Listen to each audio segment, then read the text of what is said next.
MLA K తారక రామారావు చేసిన వ్యాఖ్యలు అసెంబ్లీలో దుమారం రేపుతున్నాయి. పనులకు కాంగ్రెస్ నేతలు 30% కమిషన్ తీసుకుంటున్నారనే ప్రచారం జరుగుతోందని కేటీఆర్ శాసనసభలో వ్యాఖ్యానించారు. దానిపై అధికార పక్ష నాయకులు తీవ్రంగా మండిపడ్డారు. డిప్యూటీ సీఎం మల్లు భట్టి విక్రమార్క సహా కాంగ్రెస్ ప్రజాప్రతినిధులు అభ్యంతరం వ్యక్తం చేశారు.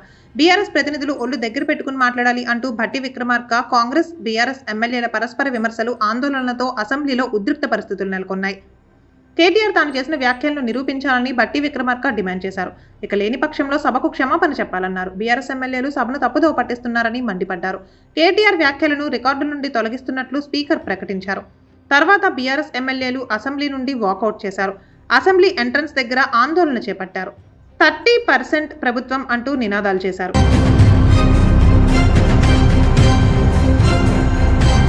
BRS working president Kalvakuntla Taraka Ramarao మీద నల్గొండ జిల్లాలో 2 కేసులు నమోదయ్యాయి. 10వ తరగతి పరీక్షల్లో మాస్ కాపీయింగ్ ఘటన మీద సామాజిక మాధ్యమం ఎక్స్లో పోస్టులు ఫార్వర్డ్ చేశారు అంటూ నల్గొండ మున్సిపల్ చైర్పర్సన్ రజిత కేటీఆర్ మీద ఫిర్యాదు చేశారు. ఆ కేసులో మన్నే క్రిషాంక్, కె తారక రామారావు, దిలీప్ కుమార్లపై కేసు నమోదైంది. బీఆర్ఎస్ సోషల్ మీడియా తమపై తప్పుడు ఆరోపణలు పెడుతూ ఎక్స్లో పెట్టిన పోస్టులను కేటీఆర్ ఫార్వర్డ్ చేశారు అంటూ ఉగ్గడి శ్రీనివాస్ అనే వ్యక్తి ఇంకో ఫిర్యాదు ఇచ్చారు. ఆ కంప్లైంట్ ఆధారంగా కేటీఆర్ మీద మరో కేసు కూడా నమోదైంది.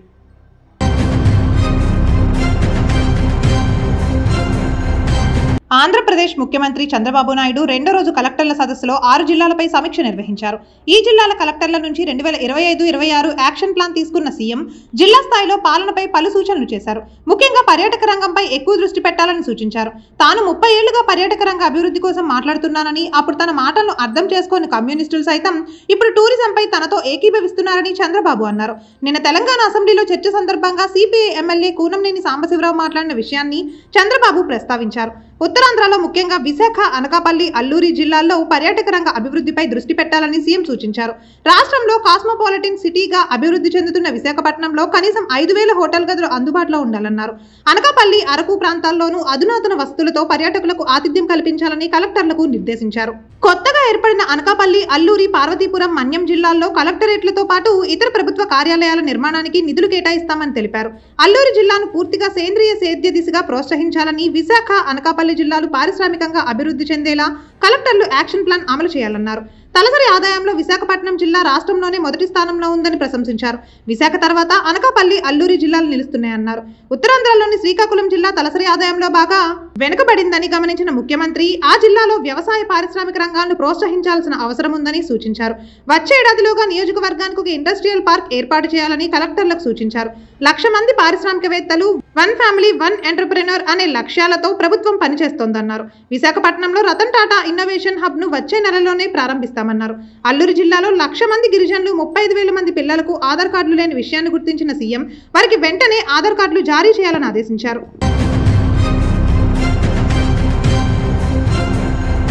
2023లో తెలుగు రాష్ట్రాల్లో సంచలనం సృష్టించిన సరూర్ నగర్ అప్సరా హత్య కేసులో దోషిగా నిరూపణ అయిన పూజారి వెంకట సాయి కృష్ణకు కోర్టు యావజ్జీవ కారాగార శిక్ష విధించింది. సరూర్ నగర్ కు చెందిన అప్సరా తనను పెళ్లి చేసుకోవాలని అడగడంతో పూజారి వెంకట సాయి కృష్ణ ఆమెను హత్య చేశాడు. శంషాబాద్ కు కారులో తీసుకువెళ్లి హతమార్చాడు. తర్వాత తన ఇంటి దగ్గర ఒక డ్రైనేజ్ లో ఆమె మృతదేహాన్ని పూడ్చిపెట్టాడు. మ్యాన్ హాల్ లో మట్టితో కప్పెట్టాడు. తర్వాత సిమెంట్ తో మూసేశాడు. కేసు దర్యాప్తు చేసిన సరూర్ నగర్ పోలీసులు సాయికృష్ణ హంతకుడని సాక్ష్యాలు సేకరించి కోర్టుకు సమర్పించారు. కేసును విచారించిన న్యాయస్థానం సాయికృష్ణను దోషిగా నిర్ధారించింది. జీవిత ఖైదుతో పాటు సాక్ష్యాలు తారుమారు చేసిన నేరానికి మరో 7 ఏళ్ల జైలు శిక్ష విధించింది.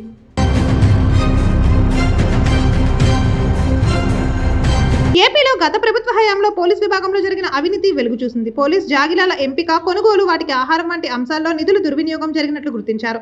ఆ అవినీతికి పాల్పడిన అధికారులపై ప్రభుత్వం అభియోగాలు మోపింది. 2012 ఫిబ్రవరి నుండి 2023 మే వరకు రాష్ట్రంలోని intelligence security wing, special security గ్రూపుల్లో డాగ్ స్క్వాడ్ విభాగాలకు ఇన్ఛార్జిగా టి శ్రీనివాసరావు అనే అధికారి విధులు నిర్వహించారు. శిక్షణకు అనువైన డాగ్స్ ఎంపిక, కొనుగోలు బాధ్యతలు కూడా ఆయన చూసేవారు. ఆ సమయంలో ఆయన 35 కుక్క పిల్లల కొనుగోలులో నిబంధనలు పాటించలేదని వెల్లడైంది. పోలీస్ జాగిలాలకు పెట్టే ఆహారం కొనుగోళ్లలోనూ ఆయన అవినీతికి పాల్పడినట్లు తెలిసింది. నాసిరకమైన పెడిగ్రీని కొని పోలీస్ డాగ్స్ కు పెట్టడం వల్ల పోలీస్ జాగిలాల ఆరోగ్యం దెబ్బతిందని తెలిసింది. శిక్షణలో నుండి 6 కుక్క పిల్లలను తీసివేసి వాటి స్థానంలో కొత్త కుక్కలను తీసుకొచ్చారు. ఆ క్రమంలో నిబంధనలను ఉల్లంఘించినట్లు వెల్లడైంది. శ్రీనివాసరావుతో పాటు రిటైర్డ్ అధికారి కె సూర్యభాస్కర్ రెడ్డి మీద కూడా ప్రభుత్వం అభియోగాలు మోపింది.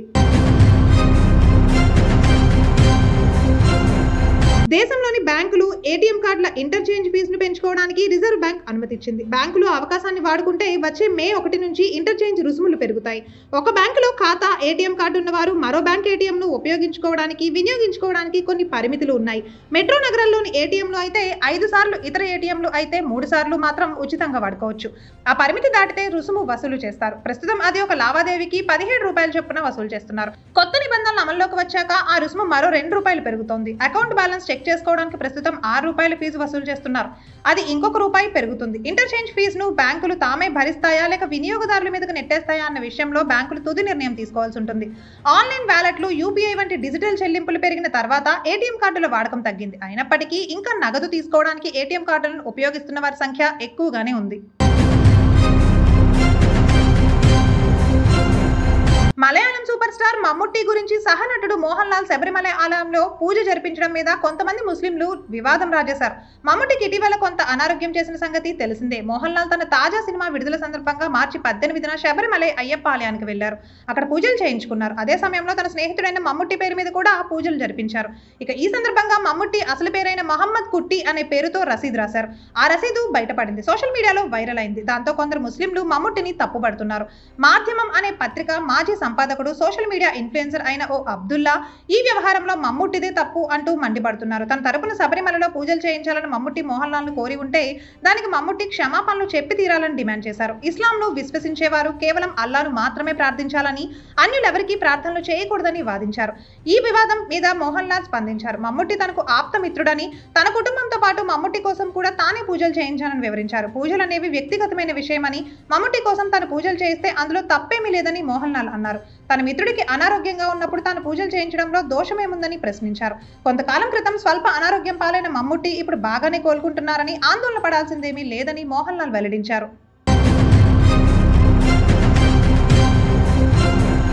పార్లమెంటులో అరకు కాఫీ స్టాల్ ప్రారంభోత్సవానికి స్థానిక ప్రజాప్రతినిధి అయినా తనను పిలవకపోవడంపై అరకు ఎంపీ డాక్టర్ చెట్టి తనూజారాణి ఆవేదన వ్యక్తం చేశారు. తనపై వివక్ష చూపడం, కనీసం ఆహ్వానించకపోవడం అత్యంత బాధాకరమన్నారు. తనూజ సహచర ఎంపీలు పిల్లి సుభాష్ చంద్రబోస్, గొల్ల బాబురావులతో కలిసి మంగళవారం సాయంత్రం ఢిల్లీలో మీడియాతో మాట్లాడారు.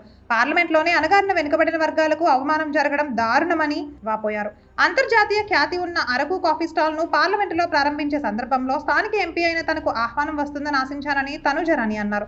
కాఫీ గింజలు పండించే గిరిజన రైతుల్లో 10 మందిని పిలిచి ఉంటే వారి శ్రమ ప్రపంచానికి తెలిసేదన్నారు. అరకుకే ప్రత్యేకమైన గిరిజన దింసా నృత్యాన్ని కూడా ఆ సందర్భంగా ప్రదర్శించి ఉంటే జాతీయ స్థాయిలో గిరిజన సంస్కృతికి గుర్తింపు లభించి ఉండేదని అభిప్రాయపడ్డారు. కేవలం ఎంపిక చేసుకున్న కొద్ది మందితోనే స్టాల్ ను ప్రారంభించారని, ఉద్దేశపూర్వకంగానే తనను ఆహ్వానించలేదని ఆరోపించారు. ఇక ఈ విషయమై స్పీకర్ కు ఫిర్యాదు చేస్తున్నామని, ప్రధానమంత్రికి కూడా లేఖ రాస్తున్నామని చెప్పారు. ఈ వివక్షపై పార్లమెంట్ నుంచి సమాధానం వస్తుందని ఆశిస్తున్నానన్నారు.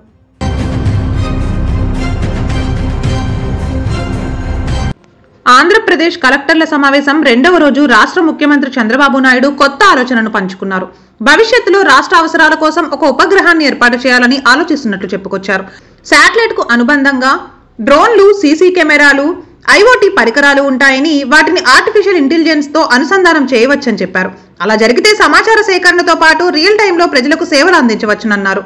కలెక్టర్ల సదస్సు 2వ రోజు సమావేశంలో ముఖ్యమంత్రి చంద్రబాబు నాయుడు వాట్సాప్ పరిపాలన, real time governance, work from home తదితర అంశాలపై సమీక్ష నిర్వహించారు. శాటిలైట్ ద్వారా అక్రమాలను కనుగొనడం సులువవుతుందని సీఎం వివరించారు. భవిష్యత్తులో ముఖ్యమంత్రి మొదలుకొని ప్రభుత్వ ఉద్యోగుల వరకు అందరి పనితీరును అంచనా వేస్తామని చెప్పారు. కోర్టు కేసులు, వివాదాలను త్వరగా పరిష్కరించడానికి ప్రత్యేక చర్యలు తీసుకుంటామన్నారు.